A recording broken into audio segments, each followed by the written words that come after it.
evening, everybody. This is episode 3 of the Guitar Gear Locker, and I'm happy to say that our guest tonight is a longtime friend of mine, Steve McQuaid of CMC Guitars. Welcome to the show, Steve. Thanks, Alex. Good to be here, brother. Good to see you, Rod. Yeah.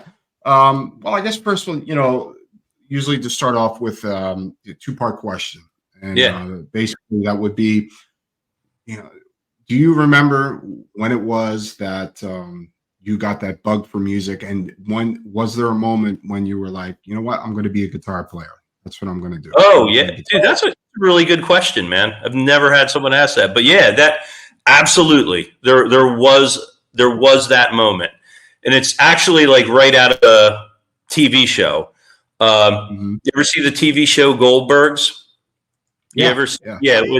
Adam Goldberg. There's a scene in there where the Adam Goldberg's sister gets turned on to prog rock, and like she's like dissing on it. There's a kid on that show that's like, "Oh, you don't know what good music is. You listen to all kinds of garbage stuff. Let me bring you into the world of prog rock." And she's like, "Oh, whatever, blah blah blah." So they go into his car, and they make it all dramatic. They put the tape in, and then boom, Tom Sawyer hits, and you see her eyes just go boom. That was me. I was over my my friend's house. I was actually like 12 years old, and my mom was helping out a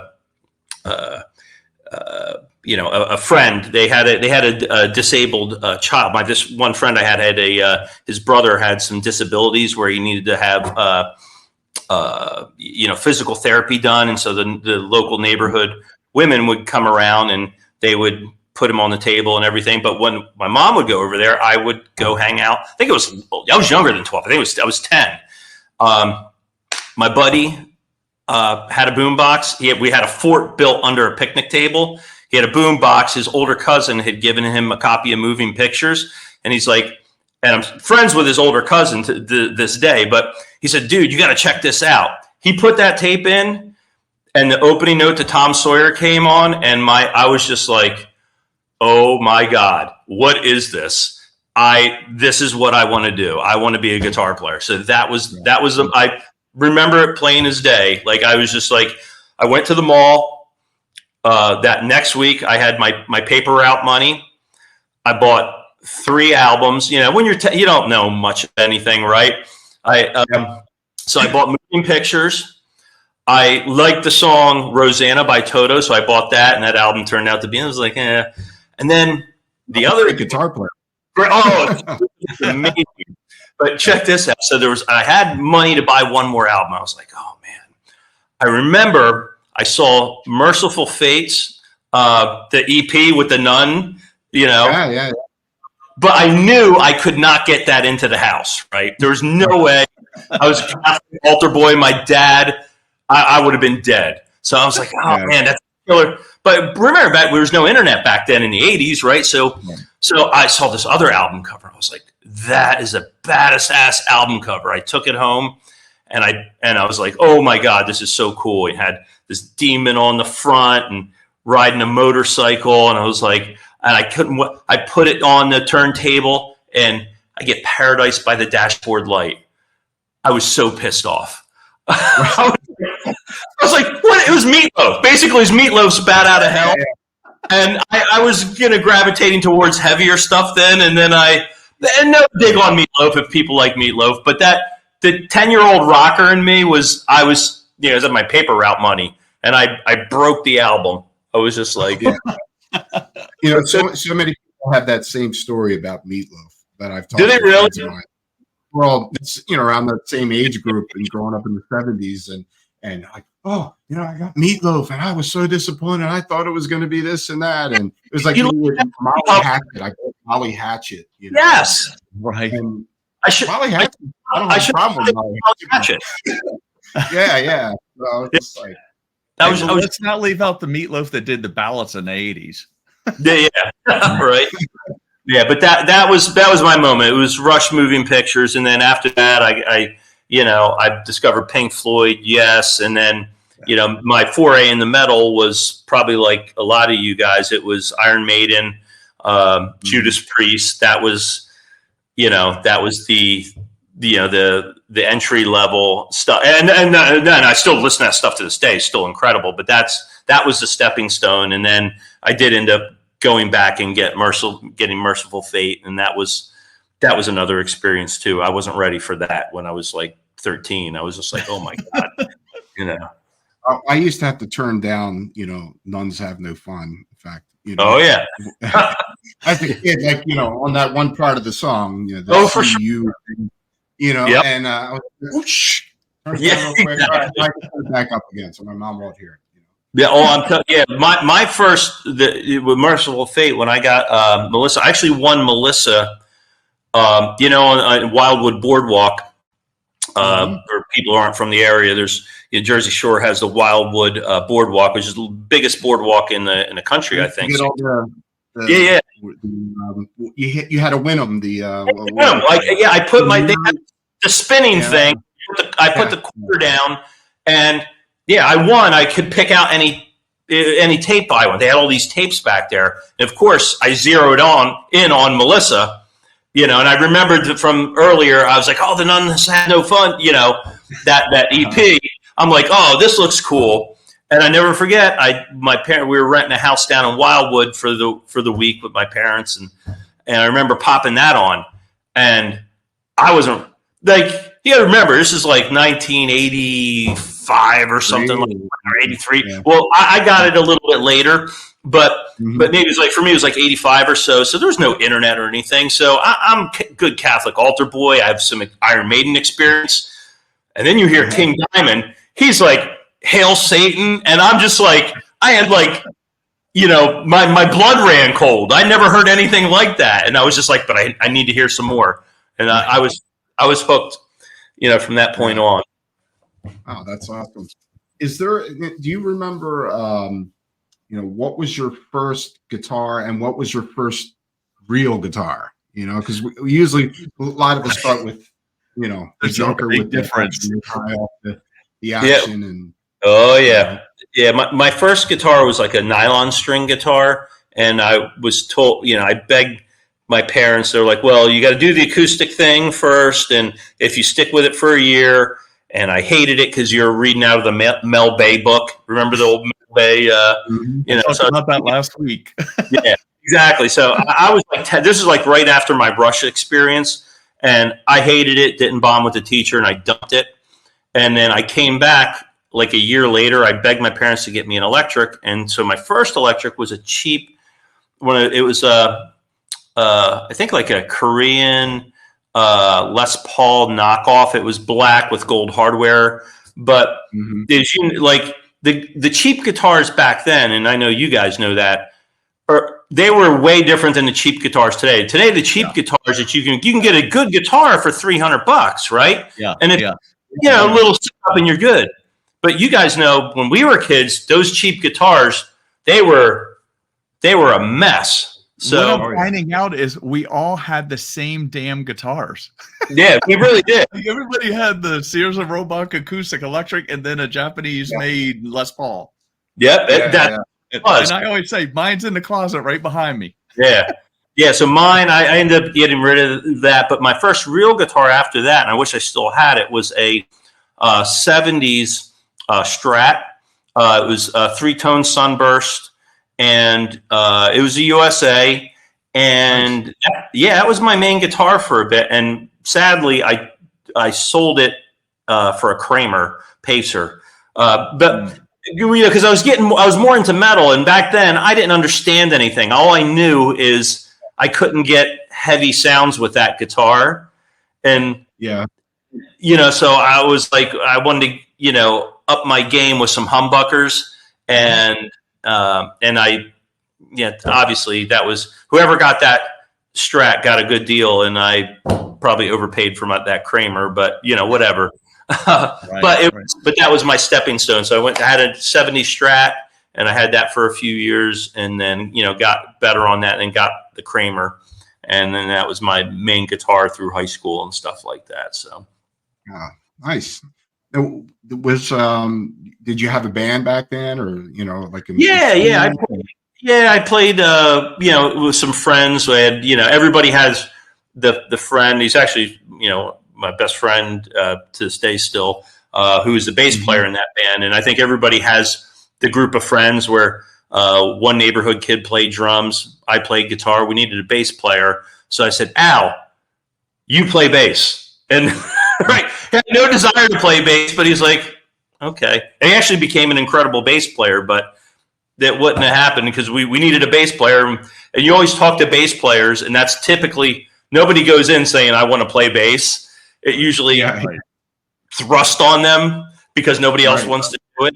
Right. But an incredible instrument, and kudos to all the great bass players who dig into it, and he dug into it. So we had a 3-piece. We had and we ended up getting a singer, and it was at a high school band. And then after high school, the other high school kind of rival band, a couple members from that band and a couple members from my band, we got together and made a band it's called 1111, and we played all through the 90s. And we recorded like 5 CDs, toured over in Europe a bit. It was like more alternative rock type of stuff, which I loved and I was proud of. But our timing was all off because we had more of an English type sound, and in the early 90s it was grunge, right? So we were, we had more of a Cure, like some Cure influences, some Depeche Mode type of stuff, but it was guitar driven and with keyboards laced in it. But it was in the 90s, if you had keyboards in your band, then it was just like But we had fun. Awesome. It sounds like your musical taste is kind of successful. Oh, I'm sorry, Roger. Go ahead. No. Go ahead. Oh no, I was going to say, besides being successful, which with your company CMC Guitars, which we'll get to, you've done a lot. Like you said, with your first band, and then and a wide variety of music as well, which I think that's is what awesome. I was getting at. We of us, I can say here, we're all pretty much all over the spectrum, music lovers, and so I know you've done, you have your Genesis show that you do. That's wow, really successful, I think. And also you had a band called Rellik that you played in with like a Death Thrash band. Could you tell me a little bit how both of these projects happened for you? Yeah, for sure. So out of high school, through college, and I went to college for a bit. I ended up dropping out, but I actually went to school for music. I studied classical guitar and jazz guitar because I love classical, I love jazz, but the way my musical journey went, it started off with prog, and then very quickly, like in those early teen years, I adopted metal as well. So I was prog and metal side by side. And I had a guitar teacher who was turning me on to jazz on the side and classical and teaching me classical alongside of it. And then, you had, certain guitar players who were classically influenced. So that, like Malmsteen and the Vinnie Moores and the shred stuff. So that kind of got me into straight ahead nylon string classical playing. So I did that really heavily for about 4 years. Wow. And then, but while that was going on, I had the alternative band 1111 all through the 90s. And we also played the club circuit. We did a tour over in Europe. But we started playing covers to make money at the Jersey Shore, and that kind of sucked me into that whole scene. So I did that for about 4 years. And then when the 2000s hit, I kind of had a day job for the like 2000 through 2010, right? And during that time, it's strange because I ended up meeting Bob Paperno, who Alex, who's one of the other guitar player in Rellik. He was in the IT services field, and I was working in IT at that time in sales, and he actually became one of my customers. And it's funny, the first time I ever met him, I walked in and he had long hair down to his ass. And I was in like a suit and tie going into this company trying to sell them, call center software and stuff like that. And I was sitting across from him and I'm like, dude, are you into metal? And he's like, yeah. And he tries to pick, I was like, well, what kind? And he tries to pick like, when you don't know somebody, I'm in a suit and tie, he tries to pick something homogenized. He's like, oh, like Metallica, he threw out another name, that was kind of generic. And I said, oh, you like the heavier stuff like Morbid Angel? And I started throwing like Obituary. And he's like, actually more like that. And so this was like around 2004, 2005. And they were in the studio recording. And Craig Smolowski was in the band as well from Immolation. Craig, you played with him. Great drummer. And their guitar player, I think, had just quit or something. And he asked, hey, you want to try laying down a guitar solo for one of our songs? So he sent me the music, and I basically they had a lot of the basic tracks recorded. And he gave me a section of music to write a guitar solo over. And I did it and I presented it to them and they liked it and offered me a position. And now here's the funny thing. I'd never played in a metal band before until Rellik. Oh, wow. Never played. Now I played metal, in my bedroom, right? I had hundreds of gigs under my belt in 1111 and other bands and stuff, jazz gigs, classical, but I'd never played in them. And I looked at it as a challenge, and so we recorded a few albums and did some really cool stuff, had them released. And then that project fell apart. Craig moved away, and he was kind of the linchpin, of it. And when he wasn't in it anymore, we actually ended up getting another drummer, and now it's all the same guys except for Craig, and we still love Craig, but he's down in Florida. Right. And we're doing more doom metal type of stuff. It has some of that old Rellik thrash death stuff in it, but it's a little slowed down, a little more groove oriented, nice. But fun, Yeah, I'd love to hear it, man, actually. Oh, yeah, for sure. Yeah, we're getting ready to start recording soon. So, yeah, I'm actually looking forward to that. So, oh, awesome. And you're still active in the Genesis show, right? Oh, yeah, that's the other thing. Yeah, back in, I want to say 2000, around the time I was talking started talking to Bob, I'd seen an ad out for there was a Genesis tribute band in Philly. A friend of a friend said they needed somebody to guitar tech for them for a couple of shows. And I was like, I always loved the old Genesis stuff, and they were doing the old Gabriel era stuff. So I went and guitar tech for them for a couple of shows, and then actually ended up getting invited to be in that band, and stayed with them for about 4 years. And that kind of fell apart. And then I took a couple members out from that and started the Genesis show, where we focus in on the Phil Collins years from 1976 through to 82. So it's not the super pop stuff. So it's still proggy, right.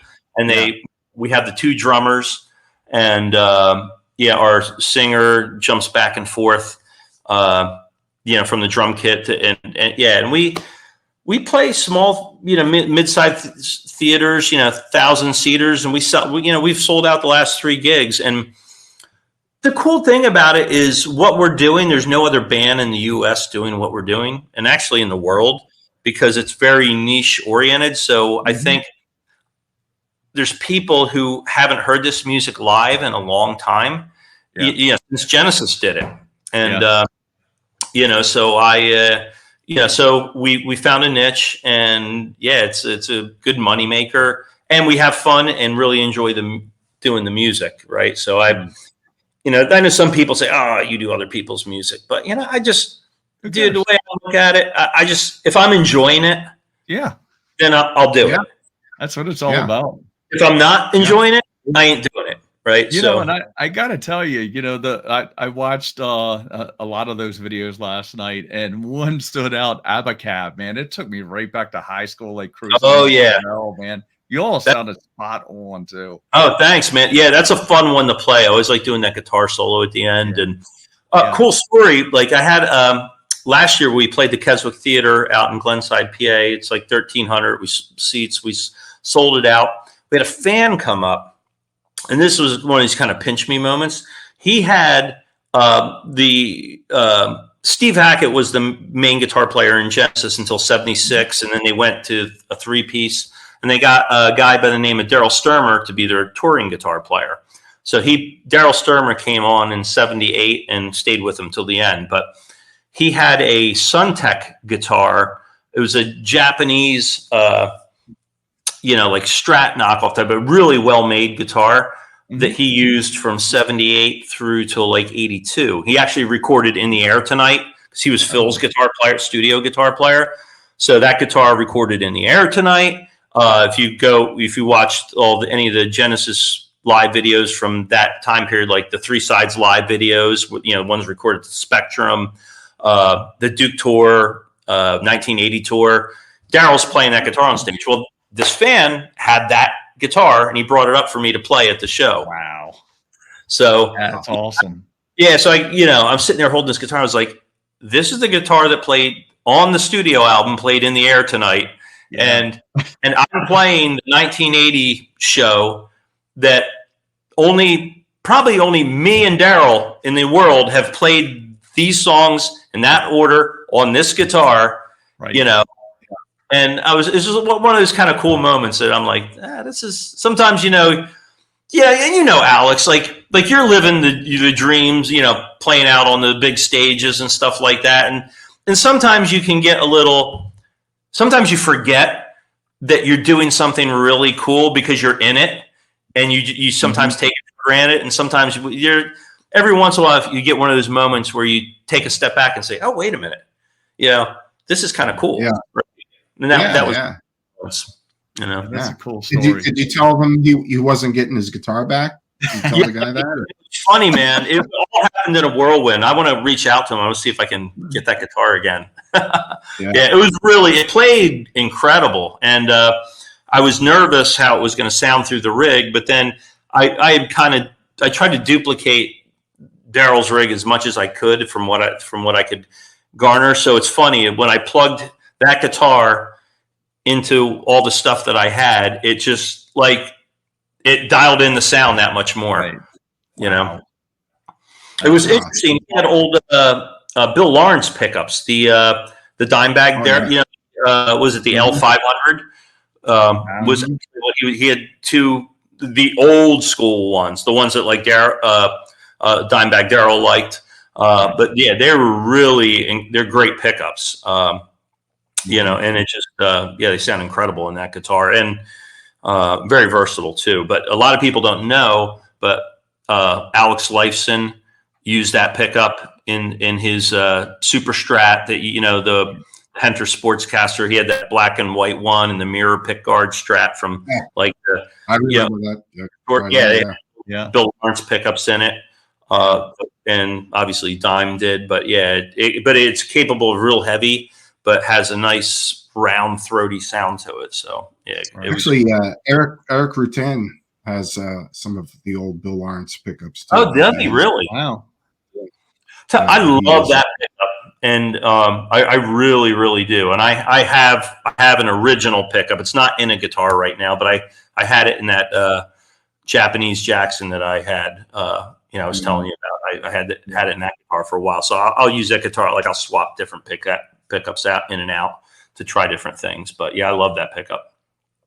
Wow, awesome, cool story. And I guess we'll get to CMC Guitars, and I don't know if you remember, but I do remember when you told me that you were going to leave your job and you were going to start this company. Oh, and yeah. You were, I could tell you were, and a little nervous, about it. It's a big step to take when you. So we're talking IT, the IT job now. Yeah. I left that. I was a VP of sales for 12 years at a company.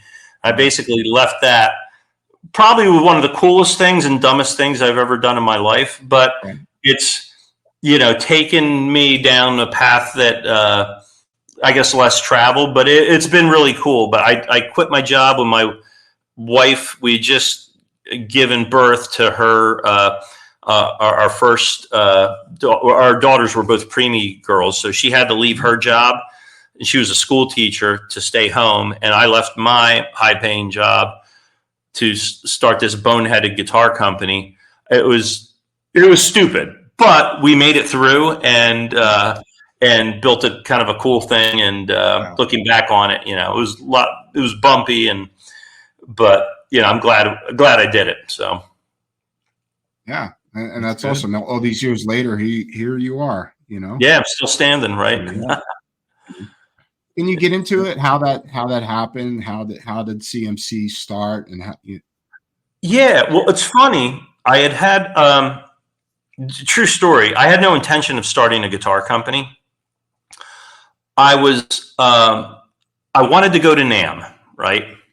I wanted to go to the NAMM show, but I didn't really know. Well, I knew a music store owner. I've known him for years. I wasn't particularly close with him, but we went to the same high school, all that kind of stuff. Right. And I knew, the dealers could get in, but I didn't have any other connections, right? So I at that time in my life, I was not really plugged into anything. In fact, if anything, I was pretty removed. So I contacted him. I was like, hey, man, you going to the NAMM show this year? I've always wanted to go. Can you get me a ticket to it? And he was like, nah, man. And because he wasn't going, he's like, nah, I guess he was like, I don't know if he thought I was going to, go with his company name and tear the place up and, and I have his name tag on. Right. And he's like, I give him a bad name at NAMM show. Right. So he told me no. And I was like, I don't like when people tell me no or tell me I can't do something. So I was like, all right, well, let me see, what do I got to do to get to the NAMM show? So I contacted NAMM and they said, oh, you need to be a dealer of something and you got to have a company website. Now the NAMM show's in January. This is, I want to say 2008, I want to say. And this was all going down like in November, right, of 2007, I guess, or whatever, 2008, 2000, right in that time frame. So I thought, so they said, okay, so I need a website. I got to show some products up and you got to have a legit registered business. So literally I contacted US Music Corp and signed up to sell some accessories. I built a website really quick. I sent in my New Jersey paperwork to incorporate just to get to the NAMM show. That's all I wanted to do. You could see that where that was going a mile away. Yeah, dude, I had no intention. All I really wanted to do was go to NAMM. That's it. Right. And nobody would help me. So I said, screw this. All right, you need a company? I'll start a company real quick. I can do that and have the paperwork registered in a couple days. Just go open up a bank account, throw some stuff up on eBay. I built the website, and then NAMM looked at it and like, all right, you're legit. Come on in. So I got my plane ticket. I went out there, and I got the bug. I'm like, this is cool as hell. I got to meet rock stars, and, I'm rubbing elbows, and I forgot, when I was in corporate America, and I still do, I dabble in corporate America still. I still do stuff in that. But at that time, I had been far removed from, that stuff. And I got the bug. And so I went up, I talked to Jackson because I love Jackson Charvel. Long story short, I picked up the lines and started building it out, came home. And for a couple years, I still worked my day job. And I got it to the point where I thought I could springboard off. And I did. And I haven't looked back. So that's how it went. That's again, but totally, I had no intention of doing this. It was. Wow. Yeah, it is. Man, what a hard charger, man. Yeah, I get something in my head, and I'm just like, you ain't stopping me. I love it until I hit a brick wall and I knock my feelings out. Sometimes, but you get things. Yeah. Places. Well, yeah, it's like anything in life. You know, you got to put yourself out there and you put your best foot forward. And Yeah. you know, if you see something you want, you know, nobody's Yeah. going to come ask you. You got to Yeah, go. that's You know, got to go do it. Absolutely. right. Yeah, yeah. Now, For sure. when we're talking, just for me, because I know, and we talked a little bit, of course, before, but CMC Guitars was a guitar company that sold guitars, and now it's parlaying into something else, correct? Yeah, yeah. So we've yeah, we're a Jackson Charvel dealer. You know, all the custom shop stuff, Fender custom shop. We've done PRS, BC Rich, Dean, even dabbled in ESP, which I love the ESP stuff. You know, we've done a little bit of everything, but the bread and butter's been, you know, for us mostly Jackson Charvel, Fender custom shop. You know, we've dealt with some of the different amps, the EVH line, which they make great amps. And great guitars too, right? But yeah, that was primarily, that's what we were doing. We were just selling other people's stuff. But what I would do is, I guess what made CMC a little different is, you know, the beautiful thing about, you know, Jackson, Charvel, and Fender custom shops, their custom shops during those time frames, I could build pretty much whatever I want. So I would dial in builds for the stores that only I would have. And yeah, and I kind of knew what metal players wanted, or at least I thought I did. And I guess enough people did as well that they bought the guitars from me. And so I just built it. So I kind of got a name for myself doing that. But the transition to doing what we're doing now, we're starting to do our own guitars. Honestly, guys, it's one of those things that I never really had any intention of doing it, but it's more out of necessity. Because what I'm sure you guys see it out in the market right now, prices have just gotten out of control from all manufacturers. Like if you want USA custom shop stuff, the wait times are horrible, and you're paying through the nose. I know in 2000, you know, in 2000, like, you know, 10, 2011, a black USA, you know, core made soloist street price was $2,000. That same guitar now, you know, what, 12 years later or whatever, starts at 41, right? And it goes up from there. Now, Jackson Charvel just put out some really cool USA stripped down lines, and they're beautiful guitars, you know, more in that mid 2000 range. But, you know, there's no custom options available in that price point. So if you want a custom guitar now, like I'm seeing them up between $5,000 and $6,000. And I don't know, you just kind of I think the market's starting to, if it's not there yet, it's going to reach a breaking point. So I started exploring, can I build something, you know, as good a quality, but for less money, you know, with all USA made, right? And, you know, can we actually do this? So I set out to try to do it. Like, so I had a local builder who's, he's young. I call him young. I'm 50, but he's in his mid 30s. He's not a kid, but yeah, who has his own paint booth, you know, building guitars and stuff like that. And, so we just started kicking around some stuff together, and yeah, we're just right now we're doing like Charvel-esque guitars, right? And I'm still a Charvel Jackson dealer, and I stand by the stuff and all the other stuff. But we're introducing this to kind of test the market, and I guess kind of my pitch, I guess if I had a sales pitch, would be is that it's, you know. One of the things I say before I give the pitch is one of the hard things with coming out with a new guitar, nobody's played it. So they don't know what the hell it is. Right? They don't, what's it play like? So I'm kind of cheating a bit and we're basically copying Charvel pretty closely, at least the feel of it, right? The neck profile and all that. So there's a familiarity. And so somebody would say, all right, well, why would they buy your guitar over Charvel? Well, we're going to be a lot less money, but you can get it way quicker. It's not a 2-3 year wait. You know, ideally we want it like 90 days to maybe 120 at most. Right. You can get all the custom paint jobs, custom options. We'll do all that stuff. But it's so like if you're nervous about playing one of these guitars, what I would say is, or buying one, if you like Charvel and you're comfortable with a Charvel in your hands, this will fit like a second glove. But you won't have to pay through the nose. You'll get it faster. Actually, I would argue higher quality parts on it. Right.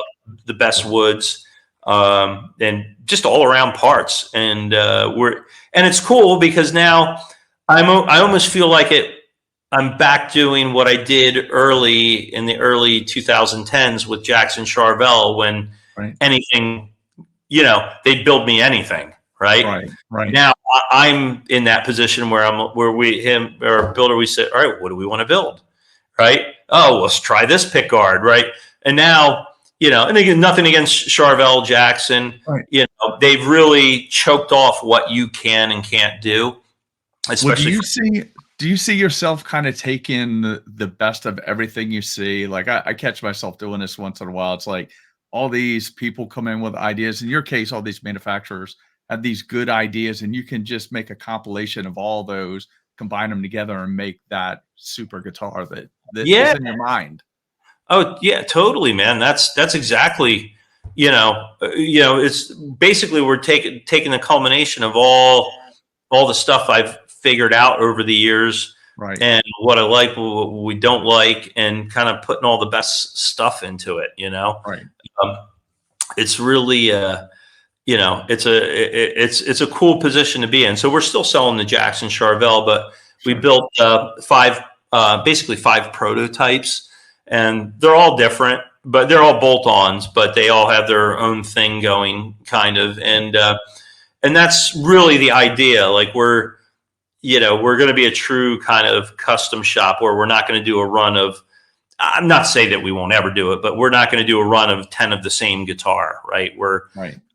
Each one is kind of its own dialed in thing, and it's kind of cool. I can show you some of the. Absolutely. I'm dying. Yeah. I'm dying. That's what you're saying kind of goes back to, because you're mentioning Charvel. So it kind of goes back to the original spirit that made Charvel what they are, because those guitars were custom guitars, and they were one of a kind. Each guitar that you would get probably in the late 70s, and they really were. And again, and to your point, Alex, it was born out of necessity, because back then, you had Les Paul and you had Fender. You had Gibson and Fender, and there wasn't really an in between. And what Charvel did with Eddie and Wayne Charvel and those guys and Grover Jackson, they took the best components of it and basically made super strats, right?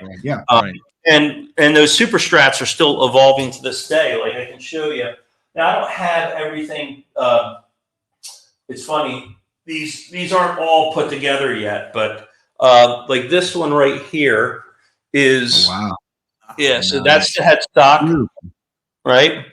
Bird's eye maple, and this one's got a single. I put an Ingve in the neck, which I love that pickup, right? On the back, I don't know if you can see it. I do use Atom stuff a lot, but I also found these claws that mount right to.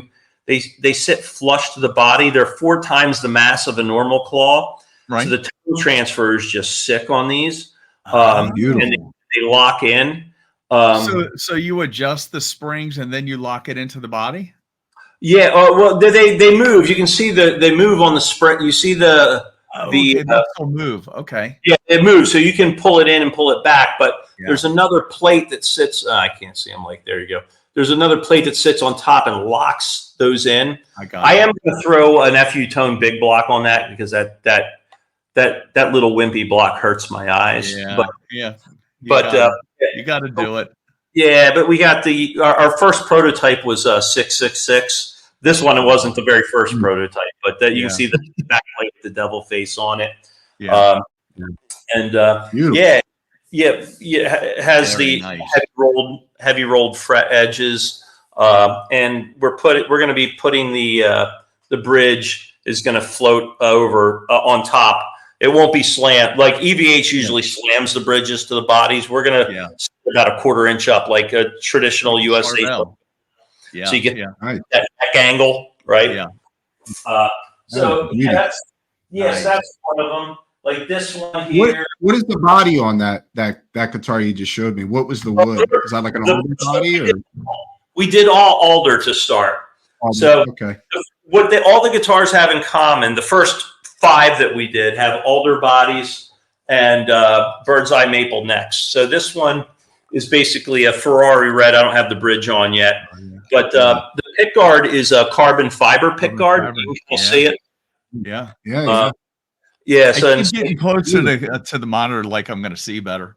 Yeah, right. But so there's. Oops, shit! I just probably dinged that one. But yeah, we have all kinds of.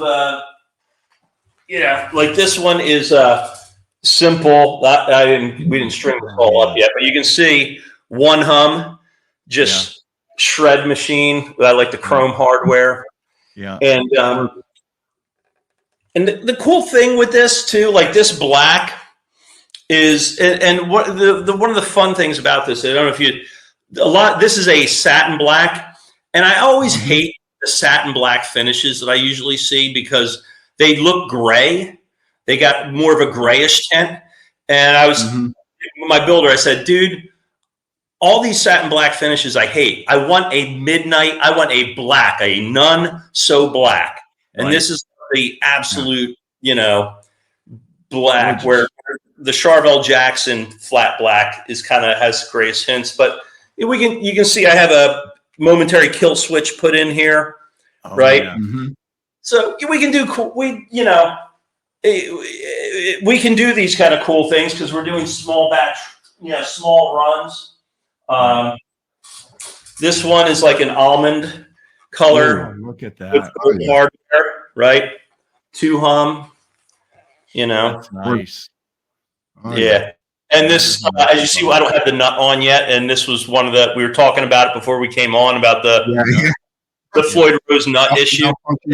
It's going to be a nutless guitar. Yeah, right. So so we got that, and then this one. This is kind of funny. This finish was kind of interesting. When I show it to you, it's a blue, and the blue did not turn out the way I thought it would look, and it had a kind of a sparkle in it, and I couldn't find a pick guard that I liked with it. And I wasn't sure about this guitar, but when I finally saw it, I was like, oh, I like it. So it's like a midnight. I don't know if you can kind of see the sparkle. Yeah. Put a perloid pick guard on it. I don't know why that's what I had in my head before I saw it. That would look good on that. Yeah. So, so it's, it's cool, but we're putting on the bridges and all that stuff. And then we're using just all high quality components. Like the jacks are, they're special jacks that have contact points on all 4 points. You know how most pure tone? Yeah, the pure tone. I love those pure. Yeah, the contacts are solid. You know how even the Switchcraft, they have that one little tab. Yep. That's the only contact point, and sometimes it bends and it just goes in wonky. These have 4 contact points around the jack barrel, and it just locks it in, so you get a great connection. So we're doing a lot of those types of things. The compound radius on the fretboard, just like Charvel. So it flattens out as you go up. It's 12 to 16 inch radius. We're putting all R3 nuts. Yeah, there you go. Yeah, there it is. Yep. Yeah. Just put one of those on that Charvel EVH from last week, Alex. Yeah, and the that we're using are they're Axe Labs, and they're actually they distribute for the Pure Tone stuff too. So they're just great stuff. And so and I'll be putting some of the FU Tone upgrade stuff on this. I'll be using some of the blocks, the titanium inserts, and all that kind of good stuff. I'll maybe put some of the noiseless springs. I love Adam's noiseless springs. Absolutely. Which are it's funny, guys. You talk about guitar stuff, and I actually. I've heard some people poo-poo that kind of stuff. oh, you can't tell the difference. I've A-B'd this stuff. I have the noiseless springs specifically. Where you really notice the difference is in one of my Jacksons I did in AB. I didn't have noiseless springs, and the other one I put noiseless springs. So when I would just played like an A power chord, in the second position there, right, and you choke it down, what you'd hear, and because we all play in the high gain amps, and a lot of times I'm front ending the amp with like a max and overdrive, right? So you're pushing the front end of that amp. And the test I did is I would choke down on an A chord and just like palm mute it. And then what I would hear is, boom, right? I hit the power chord, boom. What that was is sympathetic ringing from the springs. Right.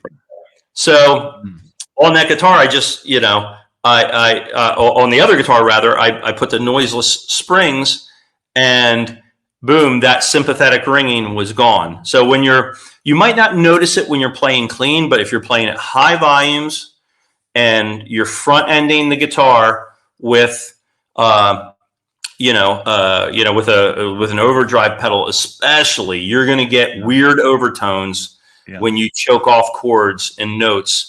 And it comes through the pickups, and you can hear it in recordings. So, so point being, it's not snake oil. It's the stuff. This stuff does make a difference, right? Yeah, right. No, well, I have it on two of my guitars, and I immediately could hear, the difference in the resonance of the guitar. Once, actually Roger put in, I think, noiseless springs in one of my guitars. I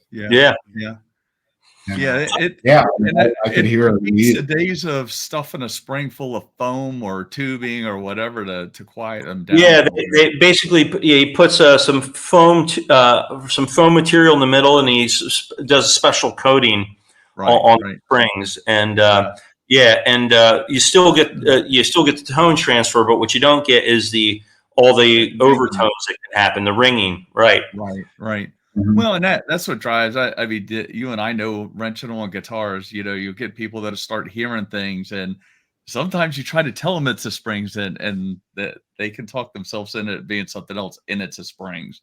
Put noiseless springs in it, and it goes away. Oh, for sure. Yeah. I did the same thing. I did it. This was in the earlier days. I had bought a little EVH Wolfgang for myself, and I had a Wolfgang that Adam had upgraded for a customer, and it was in here for a setup, and I did an A/B with those, and one had a block and one had the factory block, and it was night and day. Oh, it's totally night and day. Yeah. So these, like I said, we're not finished setting them up, so I'm going to be putting some of Adam's FU tone big blocks on these, so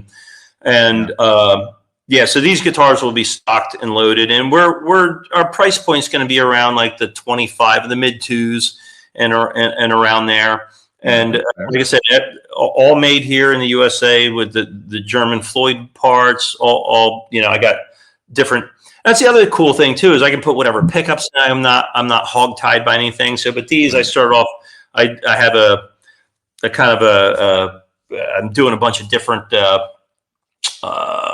Duncan pickups with this. And I tell you what, guys, a pickup I'm really excited about. We put it in a prototype guitar, but the next bunch of guitars I'm going to put it in these.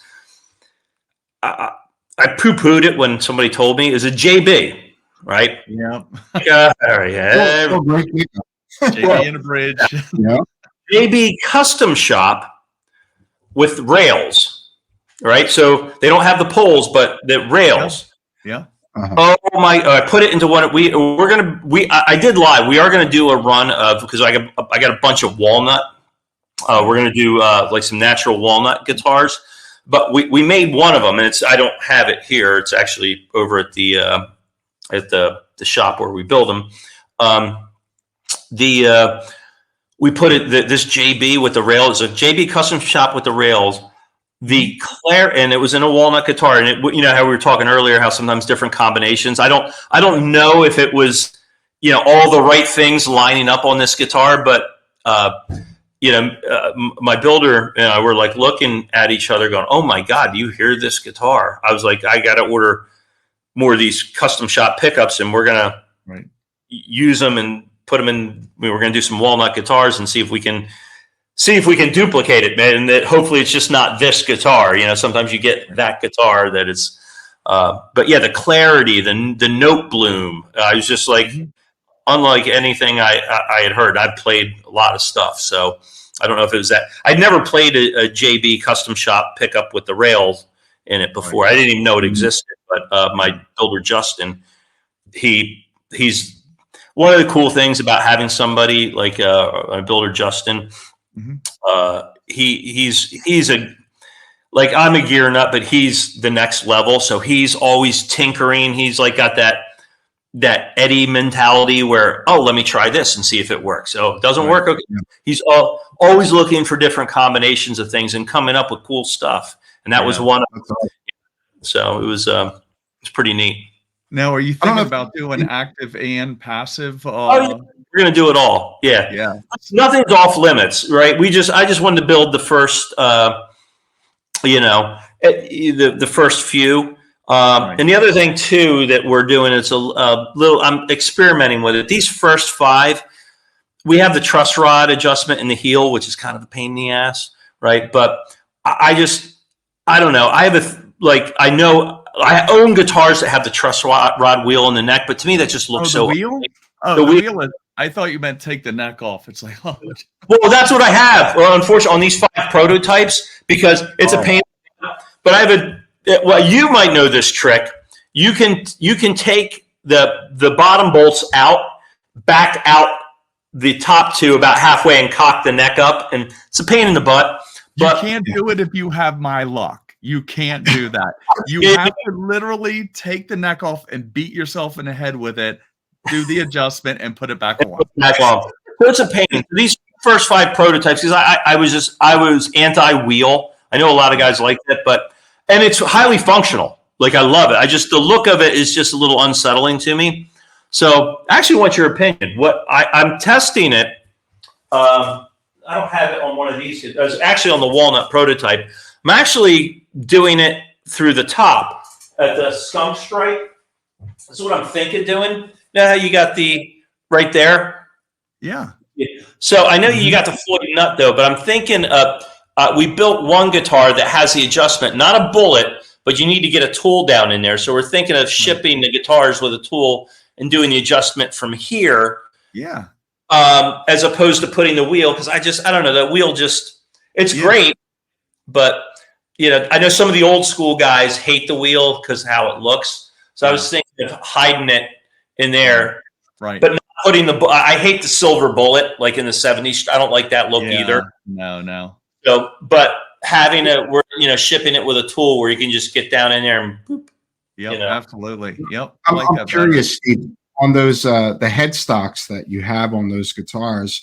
You were talking about your first Fender that you have, which was a 70s Fender, and they had the bigger headstocks, and so they say that adds more to the tone. Have you noticed anything like with those guitars? Did you AP them as far as like with that? Because it looks like there's a little bit more wood on the top there. Yeah, there is more wood, and that's it's kind of cool. I don't know if you can see, but we did we put made in New Jersey up there, right? I love it. Nice. I love it. Awesome. And it does have a little bit more mass up here, and it does add to the tone. I have A-bead stuff before, especially with the I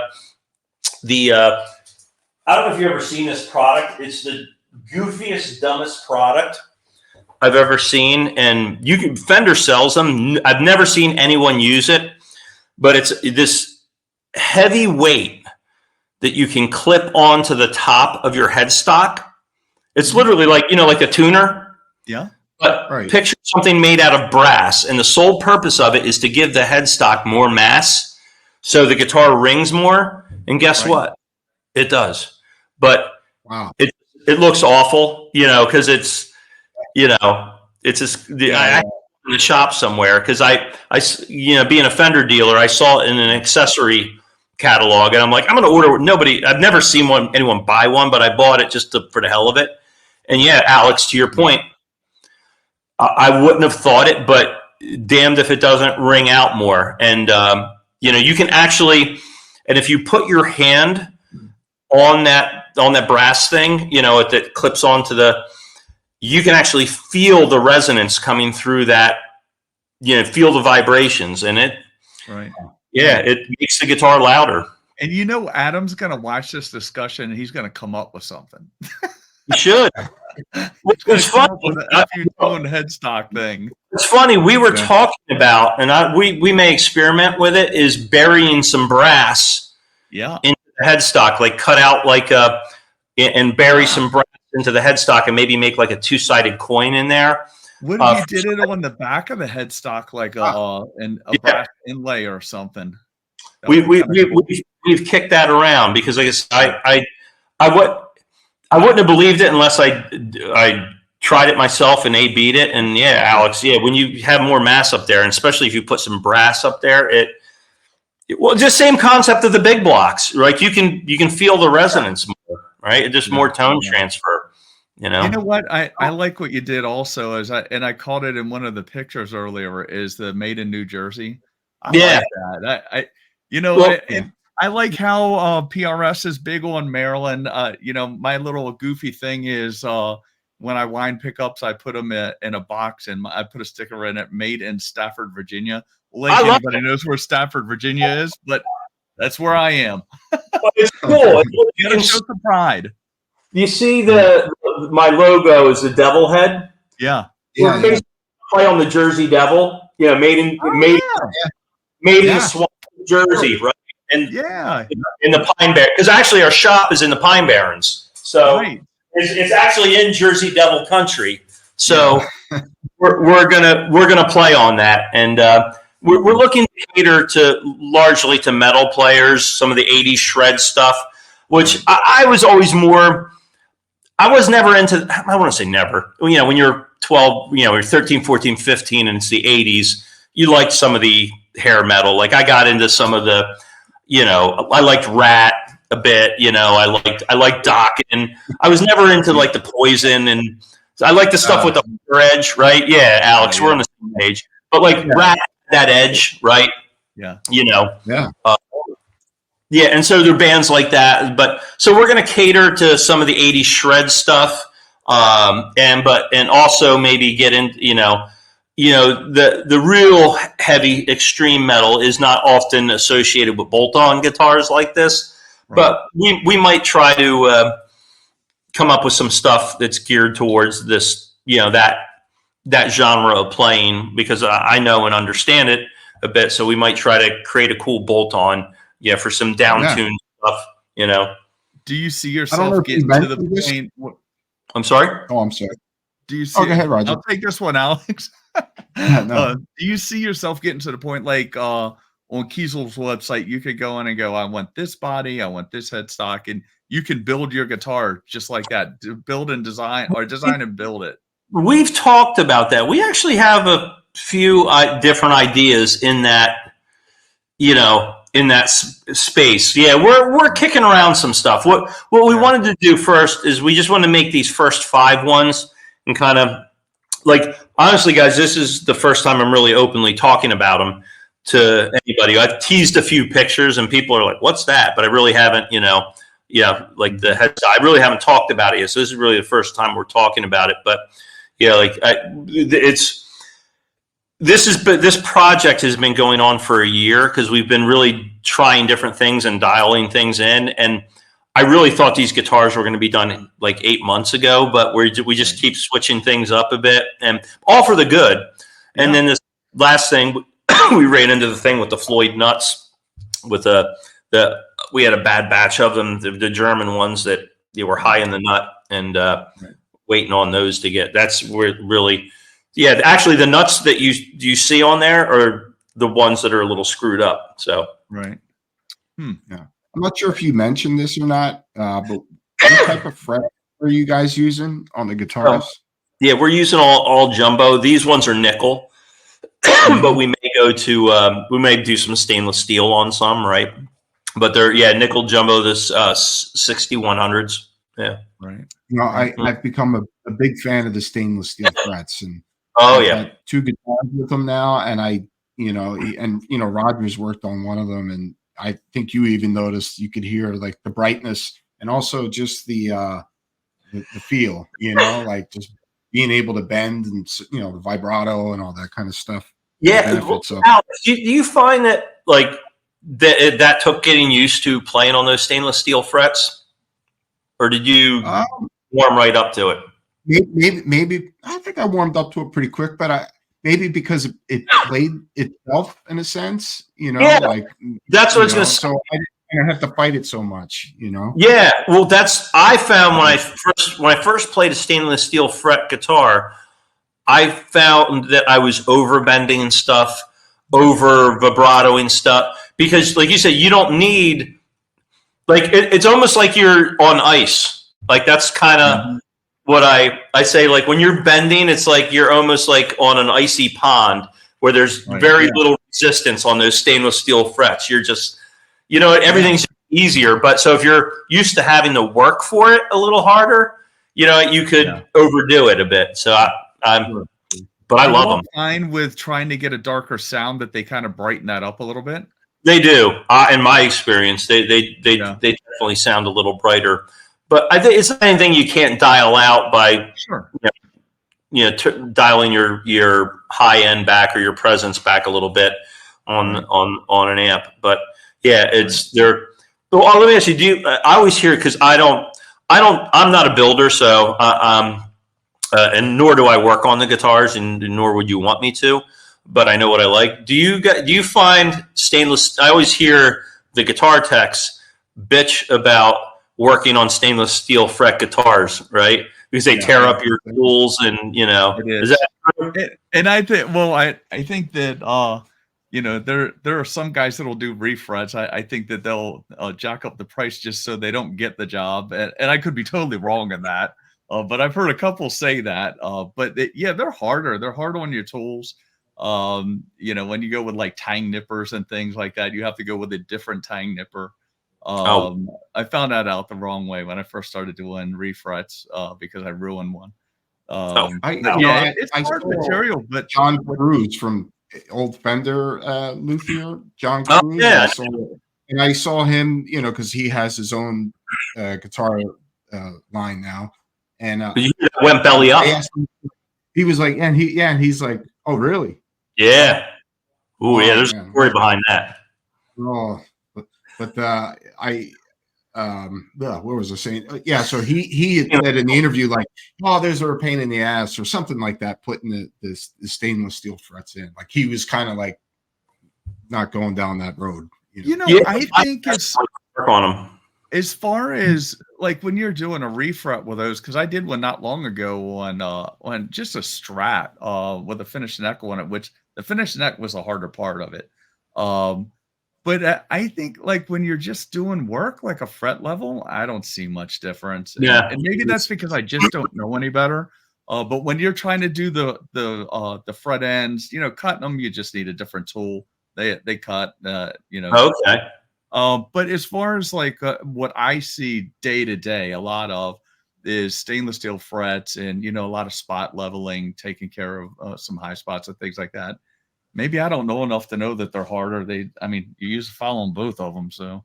And it works. Yeah. And I do love the stainless steel frets. They're definitely, oddly enough, I don't own none of my personal guitars have them, but I always say, oh, I'm getting one. And it just never works out. Because what ends up happening is most guitars don't have them, so you almost have to special order it. And most of the guitars in my collection are typically guitars I never intended to end up getting, but they ended up. You know what I mean? I ended up getting it and keeping it, and I'm like, but it doesn't have everything I want. But now I'm playing it, so it happens. Yeah, exactly. Yeah, so and it's. When do you plan on is there a time frame? In the next 30 days. That's the plan. Nice.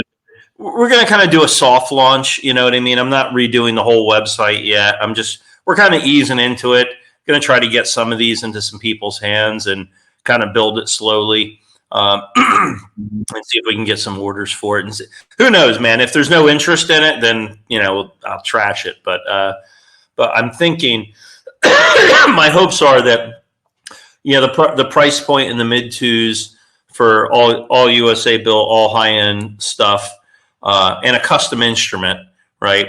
That is you can dial in specs, paint jobs. We're going to be having Mike Learn do some paint work for us too. Mike is awesome. Some of his graphics, for some of the 80s kind of cool stuff. So you can't beat the price point. You're basically making a custom shop guitar for 2000s.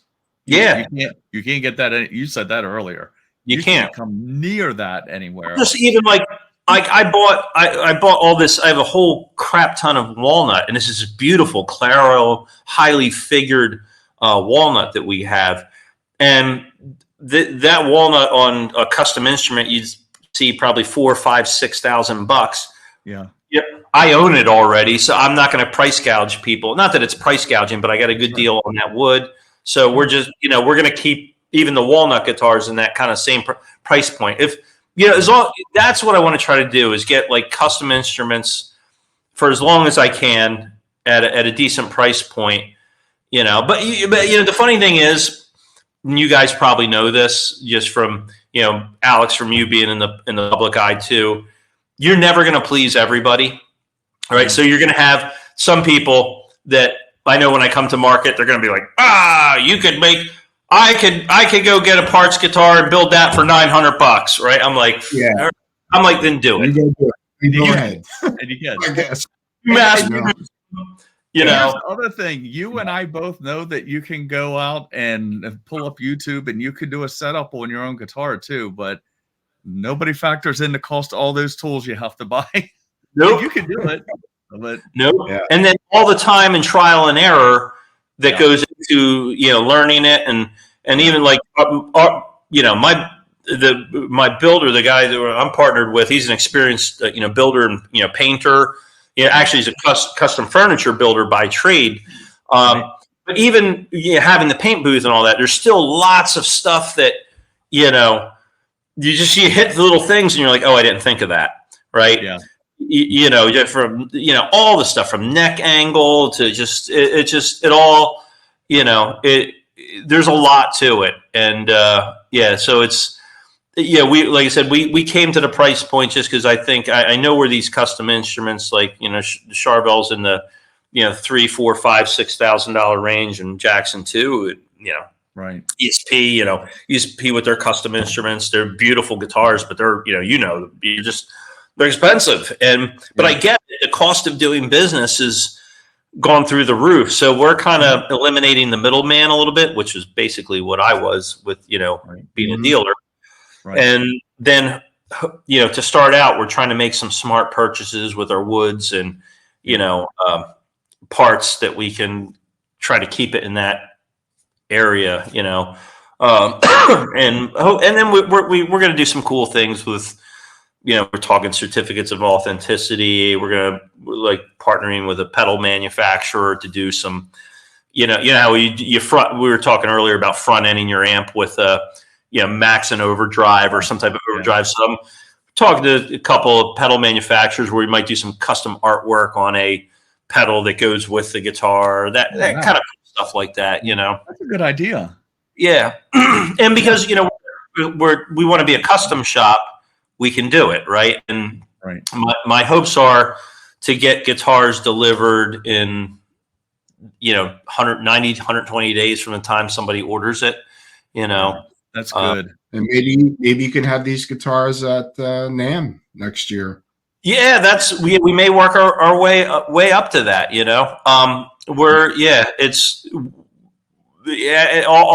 Anything's possible with this. So our first thing is that we're going to see what kind of response we're going to get, and I'm sure there'll always be some haters out there, but but I know what my level, what standards I have, and what I would expect out of an instrument, and I ain't going to put my name on anything that I wouldn't play myself or I wouldn't be proud to put in your hands or anybody else's hands, right? You know, so it's everything's going to be dialed in. They're going to be set up right out of the gate, you know, and yeah, so we're excited about it. Well, I think that you know, you mentioned the price point and all, and the amount of time. I just worked with a guy and built an acoustic. It took 14 months, and it was pretty expensive. I don't think people factor all that in. Like, this is what you're going to put out is a custom handmade instrument at a reasonable price. That's incredible. I can't wait to see them. Yeah, me too. We're really excited to. Like I said, we just had but it's been a lot of stuff. Like, we had the stuff with the Floyd nuts. The German Floyd nuts were off the mark a bit, and actually had, you know, when we found it out, we talked to Floyd, and they're shipping us some new nuts, so we're waiting on those to come in. But and then once they're done, the guitars will be finished. So I should have them in my hands in the next 2-3 days, and then we'll be, you know, final assembling them, and, you know, start take some pics and start talking to people about them. So we'll see. Well, I can tell you this, in just the conversations before we went on tonight in this conversation, I don't see you losing, and I don't have any doubt these are going to be like 100% grade A, you know, pieces of work guitar that everybody's going to love. Man. That means a lot. Yeah, we're excited about it, you know, and we're excited to see where it goes, you know, because we're really, you know, we're going to cater to the metal community, and that's really where I want to dial this in, because there's, you know, there are some, you know, Charvel like guitar companies out there doing some similar stuff, but I think we're going to be more, you know, focus in on the metal community and some some cool hot rod instruments, you know, that, and then, you know, maybe we'll get into, you know, we have some other headstock designs. We're talking about doing some neck through stuff, but we're going to kind of, you know, crawl before we walk, before we run. That's and wise. Start with bolt-ons first, see how they do. You know, it's a little easier to manage, right? Yeah. So sounds like a good plan. Yeah, man. Yeah, well, that's super exciting stuff, Steve. You know, wish you all the luck with it. And, you know, for me, knowing you, I know what you look for in an instrument, and I know it's going to be top notch. You know, if it's I appreciate it. That means a lot coming from you. Yeah, we have known you a lot of years, so we've put a bunch of different guitars through the ringer together over the years, sure. And so you know good instruments. So yeah, I'd definitely love to get your take on them once we get these done. Alex, that's our second road trip. Yeah. I'm planning a road trip for us. Let's go here. Let's go. I'm newly retired, so I'm like, let's go here. Let's do this. Yeah, right. Yeah. Cool. That's really cool, man. Well, sure. I guess, you know, that pretty much will be about it, I guess. And unless anything else, Roger, you want to? No, I appreciate you coming on. I really enjoyed this. I mean, all of these have been great. Anytime you get to talk about guitar nerd stuff, it's cool. Oh yeah, this is cool conversation. Yeah, so, you know, I have one quick story I wanted to share with you guys when you talk about like tone. Be a quick one, but I found it really cool. Alex, you know Chris Canella? He's he used to be, and he was in DSide for a bit. Well, I hope I'm not talking out of turn here, but he was with Jackson Charvel for a while in EVH, and he was actually, a lot of people don't know, he was Eddie Van Halen's right-hand guy for product development. So he would bring stuff over to Eddie's house all the time, right? Prototypes and stuff like that, and Eddie would tell him what he liked, what he didn't, and all that kind of stuff. I'll never forget this story that Chris told me, and it's, I gotta, you know, it's give obviously credit to Chris there. I don't know how many times he's told the story, but I found it fascinating. So he went over to his house one day, and it's just funny to say, I just went over to Ed's house. But so he went over there one day and was bringing him some stuff, and Eddie had in his living room had his touring rig set up, right? And so Chris was like, "Oh man," he's like, "You mind if I plug into it?" Because Frankie was sitting there. It's just everything. It's just like, so Chris is like, Eddie was like, "Oh yeah, sure, dude." He's like, "Have at it." So Chris is a phenomenal player. I don't know if you know, but he's just phenomenal. Oh So, the way Chris is telling me the story, he's like, I'm in there ripping up my favorite Van Halen licks, and right. And he's just kind of he's like, he's like, I kind of felt disappointed. I'm like looking at the guitar I'm like playing. Is like, I look at Ed, I'm like, this doesn't sound like you, right? and Ed, and I never forget what Chris told me. Ed holds up his hands. He's like, because I'm me and you're you. He's like, you sound like you, I sound like me. And sure enough, Ed picks up his guitar through his rig, and boom, like there's sound, right? And that's the most important thing, I think. In out of anything is identity as a guitar player, and that goes beyond skill. I think and it goes beyond.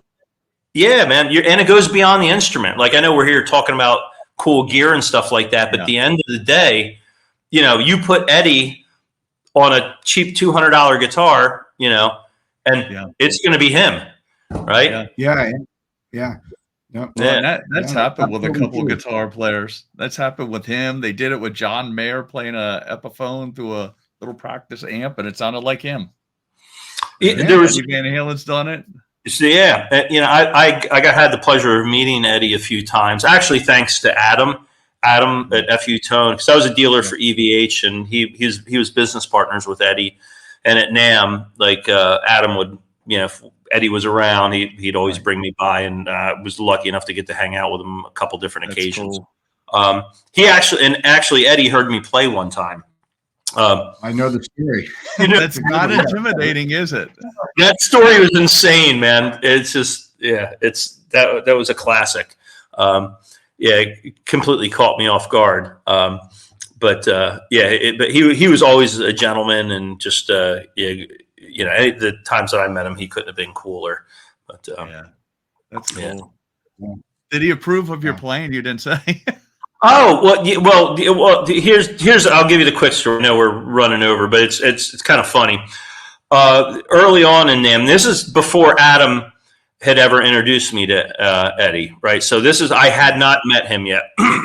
So the way that NAMM, being a Jackson Charvel Fender dealer, they would have a dealer event. NAMM starts on a Thursday and runs through Sunday. They would have a dealer event on Wednesday night. So dealers would come in, and the Charvel Jackson Fender Custom Shop, and Al, you've been there, where they have that whole area. There's just all FMIC products are in that area, and so they put out all the custom shop guitars, and they have a Chinese auction. So with the dealers, so there's probably like 200-300 guitars. Like, and I, as a dealer, if I want this particular guitar, I go up and put my business card on it, right, and then. At the end of the night, they close it off, and then they go off, take all the cards off each guitar, put them in a basket, and whoever they pick gets first right of refusal to purchase the guitar, right? So, long story short, this is the end of the night. It was one of my first NAMMs, so I was all giddy, right? And I had customers who I was bird dogging for, so they want to see which guitars of these Jackson one-offs and these Charvel one-offs that I got, right? So everybody had cleared out, right? So Eddie was supposed to come by and to that dealer event, but he didn't show up, and everybody's kind of disappointed, right? So the whole place was cleared out. It was like probably 10:30, quarter to 11, just security guards kind of walking around. But I'm going around. The guitars are still hanging. I'm taking pictures, texting my customers. I'm like, oh, let me try this guitar. So there was a Jackson baritone that actually had one of the first, they had lace bucker pickups in them. And it was a Pablo Santana built Jackson. I was like, oh, this is really cool. It was a baritone. Right. I was like, I want to hear what these, I'd never seen these pickups before. They were funky looking, different colored, almost like the Fishmans, but a little different. So the nearest amp was across the way, across the floor, in Eddie's booth, but which was now empty. There was nobody there. So there's EVH 5150 amps. So I walk over and I sit down, and you know how these trade shows are. They have the booths, and so I was facing the back of the booth, sitting down, just playing again. And I'm thinking I'm going to get kicked out any minute, right? And security guard's going to come and say, "Hey, dude, time to leave." Yeah. So So sure enough, like I'm sitting there jamming and playing, I hear from behind me. He's like, oh, you're pretty good, man. He's like, and I'm thinking it's a security guard, and he's like, you're signed, right? And I said, oh yeah, I have a rule: fake it till you make it. So act like you belong. And so I didn't turn around. I'm like, yeah. So he said, oh, you're signed. And I said, yeah. Where's my royalty check? And I kept playing, right? Never turned around, right? So about 3 minutes later, I'm like, all right, got to hear the guitar. I stand up and I turn around, and there's like an entourage of people about 15 feet behind me, and there is a security guard behind me, right? He was about 5 feet behind me, and the entourage was maybe another 10, 15 feet behind, out in the walkway outside of the booth. And the security guard looks at me. He's like, dude, do you know who was listening to you play? I'm like, no. He's like, that was Eddie Van Halen talking to you. I'm like, I should have recognized the voice, but I didn't, you know. Yeah. So Eddie, he told me, he said, wow, man, you're good. And he said, you're signed. And I said, yeah, where's my royalty check? That's how I responded to him. See, he was trying to hire you. Yeah. I never turned it down. You blew your chance of being in Van Halen. Yeah. Well, like 3 years later, Adam, like I was at NAMM, and Adam took me and introduced him, and I told him the story, and I don't think he remembered, but it was, that made my night. Like it was a very cool story. Like Eddie, it's sad that I don't think I was playing any Van Halen because it was a baritone. It was like a 27-inch scale that Pablo had built. So it was an oddball guitar, but it's kind of brutal. And Eddie, I had an audience with Eddie, and I don't know how he said he was standing behind me for a couple minutes, and but he would go in there to check out his booth. He wanted to see what the setup was going to be like for the week, and he was supposed to come in earlier, but he had his wife with him, and there was like a bunch of other people. But yeah, that was kind of cool. Story. Not everybody can tell that one.